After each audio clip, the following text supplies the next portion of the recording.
Bonjour à tous et bienvenue dans cette nouvelle série de vidéos dans laquelle je vais vous montrer comment on va pouvoir créer un mini RPG en vue de dessus en 2D avec Unity, ce qui me permettra de vous présenter quelques nouvelles notions de développement 2D avec Unity et vous présenter les outils spécifiques à la 2D. Alors bien évidemment, il vous faudra Unity, vous allez vous rendre sur le site unity.com, cliquer sur Commencer particulier pour avoir accès aux versions gratuites et puis vous sélectionnez la version personnelle et ensuite vous cliquez par exemple ici pour pouvoir télécharger Unity. Une fois que vous avez fait ça, eh bien installez le logiciel, mettez en place Unity pour avoir un environnement de travail, puis vous serez en mesure de lancer le logiciel. Alors moi, comme d'habitude, au niveau de l'interface, je me mets en interface 2 par 3. Comme ceci. Vous, par défaut, ça sera la vue default, qui est celle-ci. Et moi, je me mets en 2 par 3 donc, avec la hiérarchie sous le projet. Et le projet, je fais clic droit sur l'onglet One Column Layout pour me mettre comme ceci. Alors, pour suivre ce tutoriel, il vous faudra le package suivant, qui est Tiny RPG Town, qui est juste un petit package qui va vous permettre de créer des petites maps RPG comme ceci, dans le style vraiment pixel art rétro. Donc vous allez sur l'Asset Store, assetstore.unity.com, vous recherchez Tiny RPG Town Environment, vous cliquez sur le bouton de téléchargement pour pouvoir ajouter cet asset à votre bibliothèque. Puis dans Unity, vous aurez accès à ces ressources. Alors moi je suis sur la version 2020 de Unity, mais je crois que c'est la même chose sur la 2019.3 et 2019.4. Maintenant, on n'a plus l'Asset Store dans Unity, par contre on a le Package Manager. Le Package Manager se trouve ici, Windows, Package Manager. Ce Package Manager va vous permettre de gérer vos packages, c'est-à-dire, disons, des sortes d'extensions pour Unity que vous pouvez installer afin d'ajouter des fonctionnalités à Unity qui ne sont pas présentes par défaut. Mais en plus d'installer des nouvelles fonctionnalités, le Package Manager vous permet d'accéder à vos assets. Ici, en cliquant sur ce menu déroulé My Assets, vous accédez à vos assets récupérés sur l'Asset Store. Alors vous allez utiliser le filtre, et en utilisant le filtre, vous allez pouvoir rechercher un package. Donc moi je recherche Tiny RPG. Vous allez d'abord cliquer sur Download, et une fois que le package est téléchargé, vous allez pouvoir cliquer sur Import. Import, ça va vous permettre d'importer votre package. Je clique sur Import. Et là, normalement, tout s'est bien passé. Alors, juste avant de quitter tout ça, je vais supprimer le filtre ici, puis je vais retourner sur les packages. Je vais sélectionner All pour que ça m'affiche tous les packages. Et je retourne ici parce que je vais avoir besoin d'un package, enfin même de plusieurs packages. Je vais installer Cinemachine. Je clique sur Install. Donc Cinemachine, ça va me permettre de gérer des choses au niveau de la caméra, notamment faire en sorte que la caméra suive mon personnage, que la caméra le filme. Puis en plus de Cinemachine, je vais rechercher les effets de post-processing. Donc c'est post-processing ici. Vous cliquez sur installer et ça va vous installer ces fonctionnalités. Une fois que ceci est fait, je pense qu'on a tout ce qu'il nous faut. De toute façon, je pourrais revenir ici si besoin, mais je pense qu'on a tout ce qu'il nous faut pour pouvoir travailler.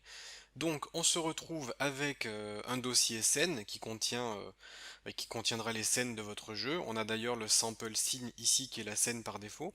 Je peux cliquer dessus et le renommer en jeu, RPG par exemple. Je reload et puis là je suis bien sur ma scène jeu RPG. Ensuite on a importé le package Tiny RPG, on a une scène d'exemple qui ne nous intéressera pas, et on a les artworks, et dans les artworks on a notre tileset, ici, qui est donc les différentes tuiles que l'on va pouvoir utiliser pour concevoir nos niveaux, et les sprites avec des bâtiments, des personnages, euh, toutes sortes de petits éléments décoratifs comme des arbres. Voilà, donc ça sera pour, comment dire, concevoir nos niveaux, ajouter de la décoration. Alors, les sprites sont déjà découpés, ce qui fait que je peux en fait déjà les utiliser. Vous voyez, je peux déjà les prendre et les faire glisser sur ma scène. et je peux les utiliser. Donc au niveau des sprites, pour l'instant c'est très bien, je n'ai pas grand chose à faire. Je vais supprimer ce que j'ai mis, mais voilà, sachez juste qu'elles sont déjà découpées et ça sera très bien comme ça. Par contre, notre tilset, ah si, là pardon, il est découpé, j'allais dire il n'est pas découpé. Alors le tilset est déjà découpé. Ça m'étonne parce qu'en fait le package je l'avais déjà téléchargé mais sur un autre site internet, pas sur l'Asset Store, et il était livré pas découpé. Alors du coup je vais quand même vous montrer la manipulation pour le découper vous-même parce que je ne veux pas que vous soyez perdu si jamais vous vous retrouvez avec un tilset entier. Ce que j'appelle un tilset entier, ce sont toutes les images regroupées donc dans une seule image et non découpées. Parce que là vous voyez si je déplie mon tilset, j'ai accès à toutes les tuiles indépendamment. Alors, pour découper votre tilset, une fois que votre image est importée dans Unity, vous voyez, vous avez dans l'inspecteur, lorsque l'image est sélectionnée bien sûr, hein, dans l'inspecteur vous avez les informations de l'image. Alors au niveau de ces informations, vous avez le sprite mode. Par défaut on est en single. Quand vous vous mettez en single, vous avez une seule et unique image. C'est-à-dire une image que vous pouvez prendre et faire glisser comme je vous ai montré tout à l'heure. Alors nous, notre tilset, c'est pas un single, c'est un multiple. C'est une image multiple. Multiple parce que ce sont plusieurs petites images regroupées. Ensuite, une fois que vous avez fait ça, vous allez donc eh bien, indiquer la taille de vos tuiles. Alors nous, il s'agit d'un tilset qui contient des tuiles de 16 pixels par 16 pixels. Alors ça, je le sais parce que bah, c'était sur la fiche du produit en fait.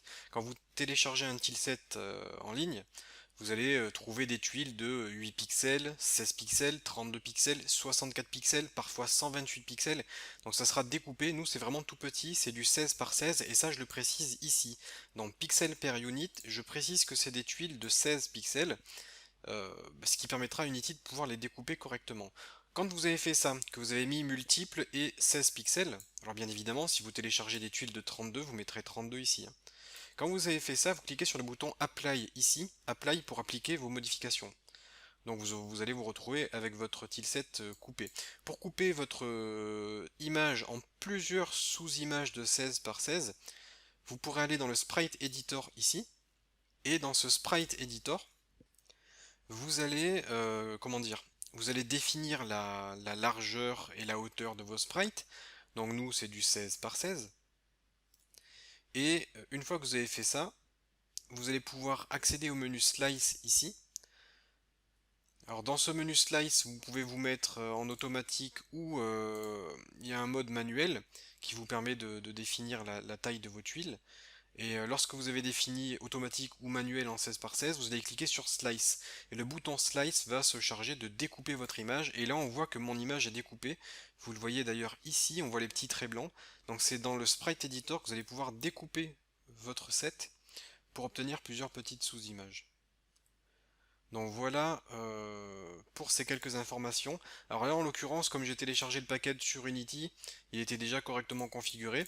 Mais si vous téléchargez des ressources sur des sites comme par exemple Open Game Art, parfois les tuiles ne sont pas découpées, il faudra le découper vous-même manuellement sous Unity. Maintenant vous savez le faire puisque je vous l'ai montré. Alors quand on a ça c'est très bien mais on ne peut pas faire grand chose parce que vous n'allez pas vous amuser à faire glisser tuile par tuile comme ça. Ça serait vraiment laborieux, vous n'allez pas faire ça. On a besoin d'avoir une palette. Une palette, c'est comme un peintre avec ses différentes couleurs de peinture. Eh bien nous, c'est la même chose. Il va nous falloir une palette qui contiendra nos différentes tuiles. Alors pour afficher la palette, vous allez cliquer sur Windows 2D et vous allez retrouver le Tile Palette ici. Ce Tile Palette, on va le mettre, disons, par là. C'est très bien. Donc Tile Palette à gauche. Ensuite, on va me demander de créer une nouvelle palette. Alors pour cela, ce que je vais faire, c'est que je vais créer un nouveau dossier. Petit plus folder. Je vais mettre par exemple Tiles. Donc maintenant j'ai un dossier qui pourra récupérer toutes mes tuiles. Je retourne dans ma palette. Je vais cliquer sur Create New Palette. Alors cette palette, je vais l'appeler Tile7. Tile7, c'est du rectangle. Je vais laisser tout par défaut. Je clique sur Create. Là, on va me demander de choisir un dossier. Eh bien, j'ai créé le dossier til exprès. Je sélectionne ce dossier. Et là, les informations de mon tilset, c'est ici, avec toutes les options. Donc, notre palette est prête. Enfin, prête. On a créé notre palette, mais pour l'instant, il n'y a rien dedans. On va retourner dans notre tileset, on prend le tileset, on le fait glisser dans la palette. On nous demande de sélectionner un dossier, je vais aller dans le dossier des tuiles, je sélectionne le dossier. Là ça m'importe chaque tuile indépendamment, donc ça prend un petit peu de temps. Et une fois que vous avez fait ça, normalement si tout va bien, vous avez vos tuiles correctement placées dans votre palette. Et eh bien on va être prêt à commencer à travailler. On pourra sélectionner nos tuiles. Vous voyez, je peux cliquer pour sélectionner la tuile que je veux peindre. Si je veux, je peux sélectionner plusieurs tuiles en même temps en faisant un glisser-déposer, ce qui me permettra bien, de dessiner d'un coup plusieurs tuiles. Ici, bon là j'ai mon tileset que l'on vient de créer, mais je peux créer d'autres palettes pour avoir plusieurs tilesets différents. Là, vous avez la possibilité, bon pour l'instant je peux pas parce qu'on n'a pas configuré Unity, mais vous avez la possibilité de sélectionner la map sur laquelle vous voulez dessiner. On y reviendra dans la prochaine vidéo. Ensuite, au niveau de la barre d'outils, vous avez l'outil pinceau qui permet de peindre. Vous cliquez et ça peint votre tuile. Vous avez l'outil rectangle qui permet de peindre sur une grande zone. Vous faites un glisser-déposer de la souris et ça va colorer toute la zone sélectionnée. Vous avez la gomme pour effacer des tuiles et vous avez l'outil remplissage qui permet de remplir entièrement une zone. C'est-à-dire si vous cribouillez la souris, toc, un gros cercle comme ça, vous allez avoir un contour de tuiles et puis vous pouvez prendre l'outil remplissage, vous cliquez au centre de votre forme et votre forme sera automatiquement remplie par vos tuiles. Donc voilà pour la préparation de notre palette. Je vais m'arrêter là pour cette vidéo. On aura mis en place cette palette et dès la prochaine vidéo, je vais vous montrer comment vous allez pouvoir dessiner vos maps sous Unity.